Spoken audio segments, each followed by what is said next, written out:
Very good morning to all of you. स्वागत है आप सभी का इस 20 मिनट शो में। जैसा कि आप सभी को पता है कि मंडे टू सैटरडे मैं सुबह 7 बजे आप सभी के समक्ष उपस्थित होता हूं और इस 20 मिनट के शो में 4 सवालों के साथ 40 बातें बताता हूं। ऐसी 40 बातें जो आपके एग्जाम के लिए रेलिवेंट हैं, ज़रूरी हैं और भविष्य में संभावित हो सकती हैं। ऐसी 40 बातें जो आपके लिए बहुत ही ज़्यादा महत्वपूर्ण है। खुद भी देखिए और जो भी लर्नर्स तैयारी कर रहे हैं उनको भी ये सेशन शेयर किया करिए। मेरे भाइयों, इन इस सेशन के माध्यम से 4 सवालों के माध्यम से आपको पूरी की पूरी पॉलिटी की प्रैक्टिस कराना, रिवीजन कराना और थ्योरी क्लासेस के दौरान जो बातें आपने पढ़ी हैं उसको एक बार फिर से आपके समक्ष ले आना, ये मेरी जिम्मेवारी है। जितना भी मेरे अंदर है सब कुछ निकाल के आपको देना ये मेरी जिम्मेदारी है, लेकिन इस शो को हिट कराना आपकी जिम्मेदारी है। तो चलिए शुरू करते हैं।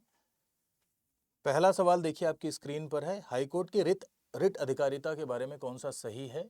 Which of the following is correct about the writ jurisdiction of the high court? High court की रिट अधिकारिता के बारे में कौन सा सही है? सबसे पहला स्टेटमेंट लिखा हुआ है कि हाईकोर्ट केवल नागरिकों के लिए ही रिट जारी कर सकता है, यानी केवल सिटीजन के लिए ही रिट जारी कर सकता है। नागरिकों के अलावा बाकी और किसी के लिए रिट जारी नहीं कर सकता है। ठीक है। दूसरा लिखा हुआ है कि हाईकोर्ट अनुच्छेद 226 के तहत रिट जारी कर सकता है। तीसरा लिखा हुआ है कि हाईकोर्ट केवल मौलिक अधिकारों के हनन के मामले में रिट जारी कर सकता है। पूरा का पूरा सवाल आपका रिट जुरिस्डिक्शन से रिलेटेड है, यानी रिट क्षेत्राधिकार से रिलेटेड है। ठीक है। तो आइए थोड़ा सा हम लोग रिट जुरिस्डिक्शन को समझने का प्रयास करते हैं व्याख्या में। रिट जुरिस्डिक्शन यानी रिट क्षेत्राधिकार। रिट एक प्रकार का न्यायालयीय आदेश होता है मेरे भाइयों। रिट जारी करने का अधिकार हमारे भारत देश में 2 न्यायालय को है। अनुच्छेद 32 के तहत रिट जारी करने का अधिकार सुप्रीम कोर्ट को है। सुप्रीम कोर्ट रिट तब जारी करता है जब फंडामेंटल राइट का वायलेशन हो, यानी मौलिक अधिकारों का हनन हो। मौलिक अधिकारों के हनन के अलावा बाकी और किसी भी मामले में सुप्रीम कोर्ट को रिट जारी करने का अधिकार नहीं है। लेकिन यदि आप हाईकोर्ट की बात करेंगे तो हाईकोर्ट अनुच्छेद 226 के तहत रिट जारी करता है और हाईकोर्ट को मौलिक अधिकारों के साथ साथ अन्य लीगल राइट्स यानी अदर लीगल राइट्स के मामले में भी रिट जारी करने का अधिकार है। और सुप्रीम कोर्ट रिट जारी करने के लिए बाध्य होती है, क्योंकि article 32 is not only the remedy, article 32 itself a fundamental right. इसलिए सुप्रीम कोर्ट रिट जारी करने के लिए बाउंड होती है। बट हाई कोर्ट रिट जारी करने के लिए बाउंड नहीं होती है। High court can suggest other remedy. In respect of writ jurisdiction, high court have a broader jurisdiction than the supreme court. That means कि रिट के मामले में हाईकोर्ट का क्षेत्राधिकार सुप्रीम कोर्ट की तुलना में व्यापक है। सुप्रीम कोर्ट की तुलना में व्यापक है, इसका अर्थ यह हुआ कि भाई हाईकोर्ट सिर्फ मौलिक अधिकार ही नहीं, अन्य अधिकारों के मामले में भी रिट जारी कर सकती है। अब देखो, रिट किसके खिलाफ जारी की जाती है? तो रिट सरकार के खिलाफ भी जारी की जाती है, व्यक्ति के खिलाफ भी जारी की जाती है। अब व्यक्ति में कुछ मौलिक अधिकार ऐसे हैं जो सिर्फ नागरिकों को मिले हैं, और कुछ मौलिक अधिकार ऐसे हैं जो विदेशियों को भी मिले हैं। तो ये कहना कि सिर्फ नागरिकों के लिए जारी की जाती है, ऐसा नहीं है। नागरिकों के लिए भी जारी की जा सकती है, गैर नागरिकों के लिए भी जारी की जा सकती है। ऐसे लोग जो सरकार में है, पब्लिक अथॉरिटी है, उनके लिए भी जारी की जा सकती है। सरकारी कार्यालय के खिलाफ भी जारी की जा सकती है। तो यहाँ आप देखेंगे कि 5 प्रकार की रिट होती है। एक आपकी होती है हैवियस कॉर्पस, बंदी प्रत्यक्षीकरण। दूसरी मैंडमस, परमादेश। तीसरी आपकी सर्शियोररी, उत्प्रेषण, प्रोहिबिशन और को वारंटो। पांचों रिट के बारे में मैं 2 मिनट में बता दे रहा हूं, फटाफट। ठीक है, क्योंकि रिट को अगर पूरा विस्तार से बताएंगे तो अभी 1 घंटे का समय लग जाएगा। बंदी प्रत्यक्षीकरण तब जारी की जाती है जब किसी व्यक्ति को अवैध रूप से गिरफ्तार किया जाए, यानी किसी को इलीगल डिटेन किया जाए, अवैध गिरफ्तारी हो, तब ये रिट जारी की जाती है और कहा जाता है to have the body of, यानी बंदी को सशरीर प्रस्तुत करो। मैंडमस यानी परमादेश तब जारी की जाती है जब कोई सरकारी कार्यालय अपने कर्तव्यों का निर्वहन न करे। सरकारी कार्यालय अपने कर्तव्यों का निर्वहन न करे, पब्लिक अथॉरिटी अपनी ड्यूटीज को फुलफिल न करे, तो उसे अपने कर्तव्यों का निर्वहन करने के लिए बाध्य करने के लिए जारी की जाती है। सर्शियरी and prohibition, her inferior court का अपना एक जुरिस्डिक्शन होता है, आप जानते होंगे। हर कनिष्ठ न्यायालय का अपना एक क्षेत्राधिकार है। तो कोई भी न्यायालय अगर अपने क्षेत्राधिकार का उल्लंघन करेगा तो क्या कर रहा है? गलती कर रहा है, विधिक गलती कर रहा है। भाई, अगर कोई भी न्यायालय अपने जुरिस्डिक्शन से बाहर जाएगा, न्याय क्षेत्र से बाहर जाएगा, तो गलती ही तो है। तो ऐसी स्थिति में जब कोई इंफीरियर कोर्ट, जब कोई सबऑर्डिनेट कोर्ट, जब कोई जुडिशियल हाफ जुडिशियल बॉडी अपने जुरिस्डिक्शन को ओवरराइट करती है, तो उसे रोकने के लिए प्रोहिबिशन जारी की जाती है। कहा जाता है टू प्रोहिबिट, रुक जाओ भैया, ये तुम्हारा मामला नहीं है। और अगर क्रॉस करके, यानी इंफीरियर कोर्ट अपने क्षेत्राधिकार से बाहर जाके फैसला सुना दे, तो उसे क्योर करने के लिए, ठीक करने के लिए, गलती को रोकने के लिए, गलती को सुधारने के लिए सर्शियोररी जारी की जाती है। इसका मतलब है प्रतिषेध, जिसका उद्देश्य प्रिवेंटिव नेचर का होता है, लीगल गलती को रोकना है। इसका मतलब है उत्प्रेषण, यानी टू बी सर्टिफाइड, प्रमाणित करो। को वारंटो का मतलब है अधिकार परीक्षा। अधिकार परीक्षा यानी किसी भी कॉन्स्टिट्यूशनल पोस्ट, किसी भी पब्लिक पोस्ट की वैलिडिटी को चेक करने के लिए जारी की जाती है। मान लीजिए कोई व्यक्ति किसी ऐसे पद पर बैठ गया जिस पद के लिए वो लीगली अथराइज नहीं है।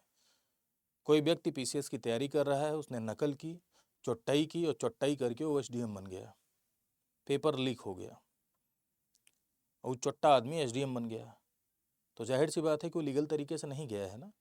तो ऐसे में ये रिट जारी की जाएगी और कहा जाएगा कि व्हाट इज योर अथॉरिटी, आपका क्या अधिकार है। तो ये 5 प्रकार की रिट होती हैं। अब देखो पहला स्टेटमेंट आप पढ़िए। पहला स्टेटमेंट आपका क्या लिखा हुआ है कि हाईकोर्ट केवल नागरिकों के लिए ही रिट जारी कर सकता है। ये स्टेटमेंट गलत हो जाएगा। अनुच्छेद 226 के तहत रिट जारी करने का अधिकार हाईकोर्ट को है, सही लिखा हुआ है। हाईकोर्ट केवल मौलिक अधिकार, केवल मौलिक अधिकारों के लिए रिट जारी कर सकता है, ये भी गलत हो जाएगा।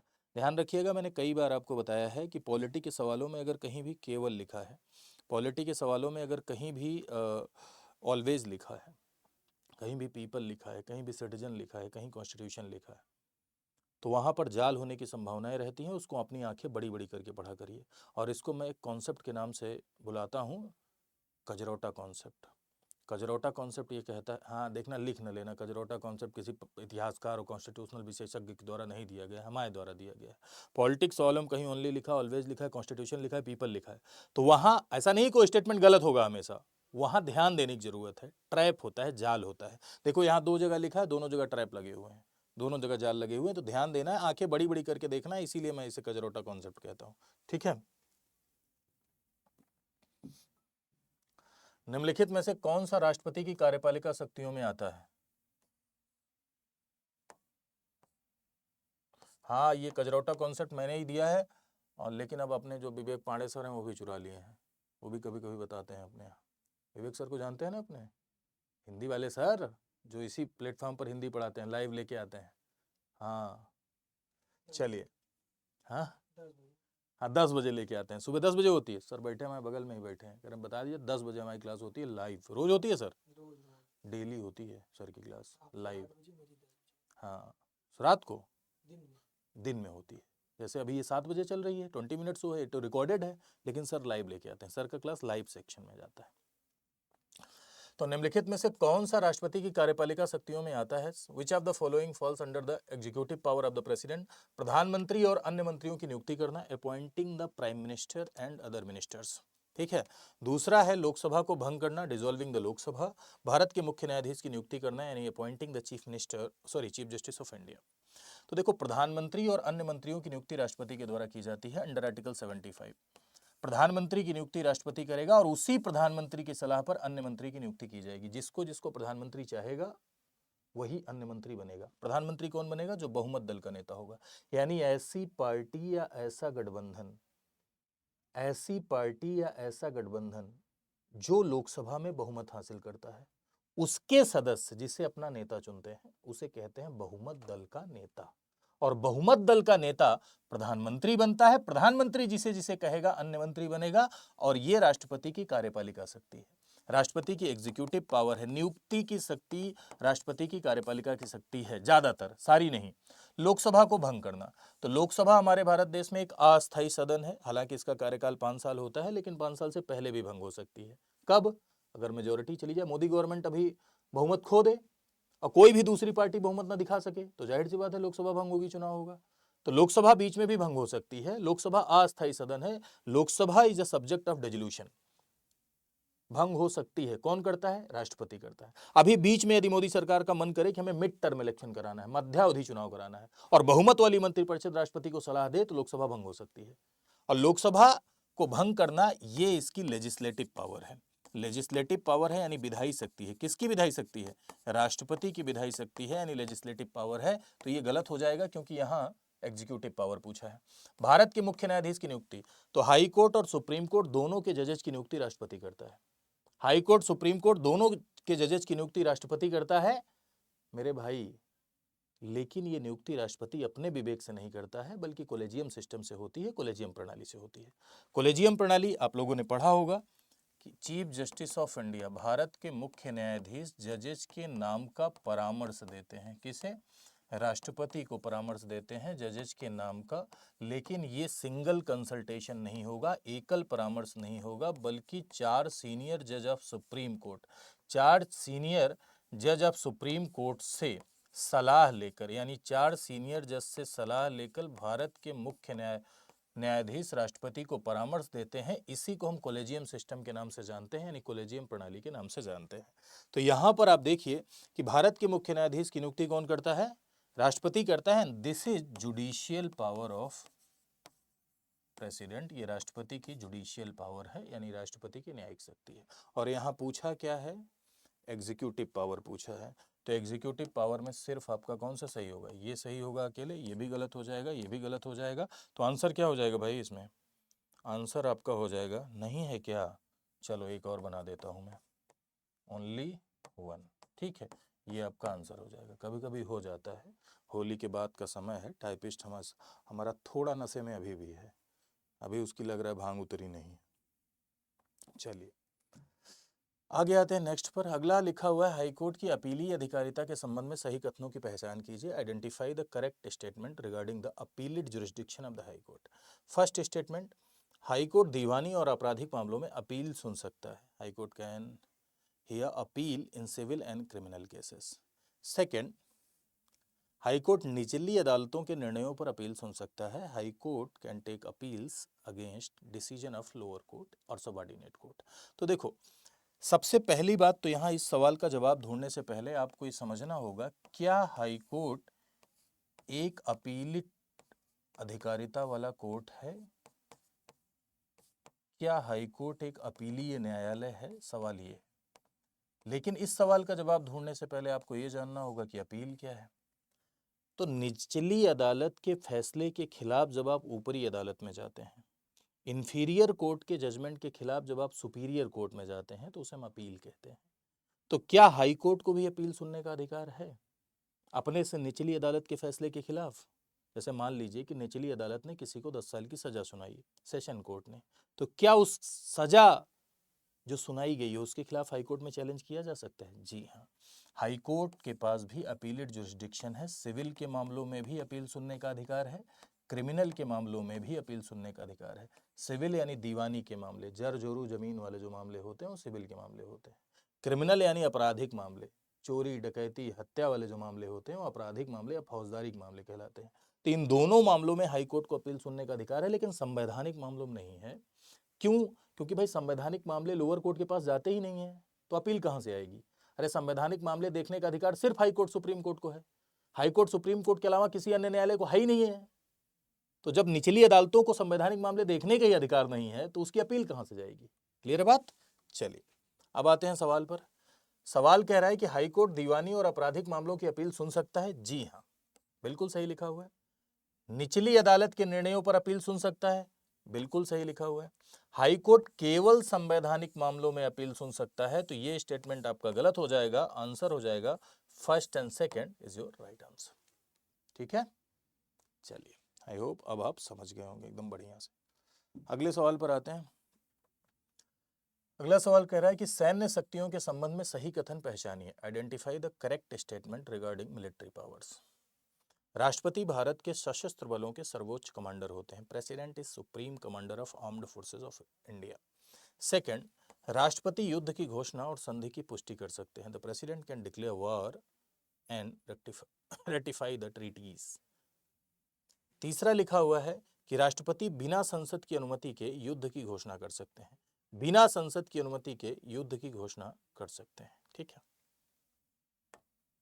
यहां पर जो ये सेकंड स्टेटमेंट है, मैं इसमें थोड़ा सा करेक्ट कर दे रहा हूं। ट्रीटी वाली जब बात की जाती है तो युद्ध रोकने की बात यहां पर है, लेकिन थोड़ा टाइपिंग मिस्टेक है। ठीक है, युद्ध रोकना लिखना चाहिए था। हालांकि संधि समझौते जो राष्ट्रपति के नाम पर ही होते हैं, लेकिन वो डिप्लोमेटिक पावर होती है, वो कूटनीतिक शक्ति होती है। यहां पर बस आप इतना समझिए कि प्रेसिडेंट कैन डिक्लेयर वॉर, यानी राष्ट्रपति युद्ध की घोषणा कर सकते हैं। ठीक, बस इतना समझ के आप आंसर करिएगा, ठीक है। तो यहाँ पर सवाल राष्ट्रपति की मिलिट्री शक्ति से संबंधित है, राष्ट्रपति की सैन्य शक्तियाँ। तो राष्ट्रपति की सैन्य शक्तियों में आप 3-4 बातें ध्यान रखिए, कभी सवाल गलत नहीं होगा। पहला, राष्ट्रपति आर्म्ड फोर्सेस का सुप्रीम कमांडर होता है। युद्ध की घोषणा राष्ट्रपति करता है, युद्ध समाप्ति की घोषणा भी राष्ट्रपति करता है। युद्ध की घोषणा, युद्ध समाप्ति की घोषणा भी राष्ट्रपति करता है। लेकिन क्या ये युद्ध की घोषणा लेजिस्लेटिव कंट्रोल से बाहर है या इस पर पार्लियामेंट्री अप्रूवल की जरूरत पड़ती है? यूपीएससी ने एक बार सवाल बनाया था, लोगों ने गलत किया था। ये लेजिस्लेटिव कंट्रोल में है, यानी इस पर पार्लियामेंट्री अप्रूवल की जरूरत पड़ती है। ऐसा नहीं है कि आएगा घोड़े बैठ के सेनापति बन के टिक टिक टिक टिक युद्ध शुरू किया जाए। विदाउट पार्लियामेंट्री अप्रूवल ऐसा नहीं हो सकता है। तो राष्ट्रपति भारत के सशस्त्र बलों के सर्वोच्च कमांडर होते हैं, ठीक है। युद्ध की घोषणा कर सकते हैं, ठीक है। बिना संसद की अनुमति के कर सकते हैं क्या? नहीं, गलत हो जाएगा। आंसर आपका क्या हो जाएगा? First and second is your right answer. I hope अब आप समझ गए होंगे चीजों को, ठीक है। तो चलिए, आशा करते हैं कि आपने सेशन को एंजॉय किया होगा। कमेंट सेक्शन में जरूर बताइएगा कि आपको ये सत्र कैसा लगा। साथ ही साथ मेरे भाई, यदि आप हमारे स्टडी आईक्यू के साथ जुड़कर अपनी पूरी की पूरी कंप्लीट तैयारी करना चाहते हैं, तो हमारा स्टडी आईक्यू परिवार आपकी कंप्लीट तैयारी के लिए एक प्रोग्राम चलाता है। उस प्रोग्राम का नाम है आरंभ। मेरे भाई, आरंभ एक ऐसा प्रोग्राम है जिसमें हम प्री मेंस इंटरव्यू तीनों की तैयारी कराते हैं। प्री मेंस के लिए हम लाइव 1100+ घंटे की क्लासेस देते हैं आपको, और इंटरव्यू गाइडेंस प्रोग्राम पूरी तरीके से इसी में इंक्लूड रहता है, पूरी तरीके से इसी में फ्री रहता है, ठीक है। आरंभ एक ऐसा बैच है जो कि फाउंडेशन बैच है, आपके भीतर सारगर्भित अप्रोच डेवलप करने के लिए, मल्टी डायमेंशनल अप्रोच डेवलप करने के लिए, पूरी की पूरी कंप्लीट जो चीज़ें चाहिए होती हैं सब प्रोवाइड करने के लिए ये आरंभ हमारा चलता है। और इस समय हमारे यहाँ डिस्काउंट भी चल रहा है, सफलता दिखाता हूं मैं आपको।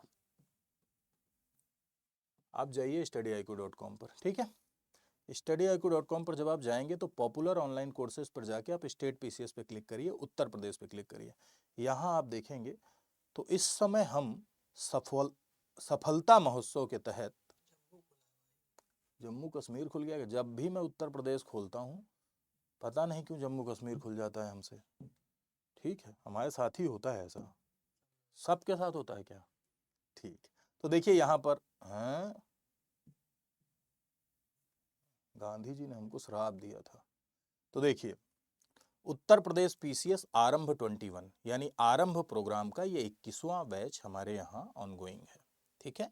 फाउंडेशन बैच है, प्री कम मेंस दोनों इसमें आपको पढ़ने को मिलेगा। और मेरे भाई 200+ सिलेक्शन हमारे यहाँ हुए हैं।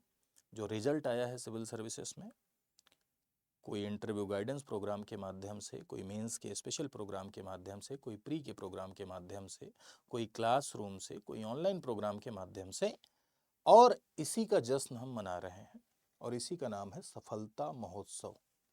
और इस सफलता महोत्सव के तहत आपको 60% का डिस्काउंट मिल रहा है। ये ऑफर लिमिटेड है, लिमिटेड पीरियड के लिए है। तो इसमें आप एनरोल करने के लिए यहाँ बाय नाउ पे क्लिक करिएगा, मोबाइल नंबर इंटर करिएगा, ओटीपी डालिएगा और एक कोड लगाइएगा VL लाइव।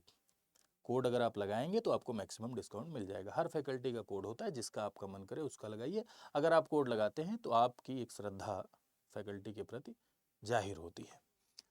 हाँ, लेकिन एक बात जरूर ध्यान दीजिएगा कि यहाँ डाउनलोड करके बैच के बारे में पूरा पढ़ लिया करिए, अच्छे से पढ़ा करिए पहले कि बैच में क्या फीचर है, कब से क्लास चलेगी, कैसे कैसे पढ़ाया जाएगा, कितने घंटे में कौन सा कोर्स कंप्लीट होगा, और फिर इस पर कॉल करिए। 2 काम जरूर करिए, यहाँ डाउनलोड करके पढ़िए, फिर इस पर कॉल करिए 9289996923। इस पर कॉल जरूर करिए, फ्री में यहाँ काउंसलिंग मिलती है, पूरी की पूरी काउंसलिंग फ्री में मिलती है। और बता देंगे कि मैं जो है क्या कहते हैं सर की क्लास से आया हूँ, तो आपको पूरा सारा का सारा चीज बताया जाएगा, ठीक है। चलिए, तो आज के लिए इतना ही। Thank you so much to all of you. खूब खुश रहिए, स्वस्थ रहिए, मस्त रहिए। मोटाइए, मोटाने का अर्थ फूलना नहीं है, मोटाने का अर्थ है बी हेल्दी।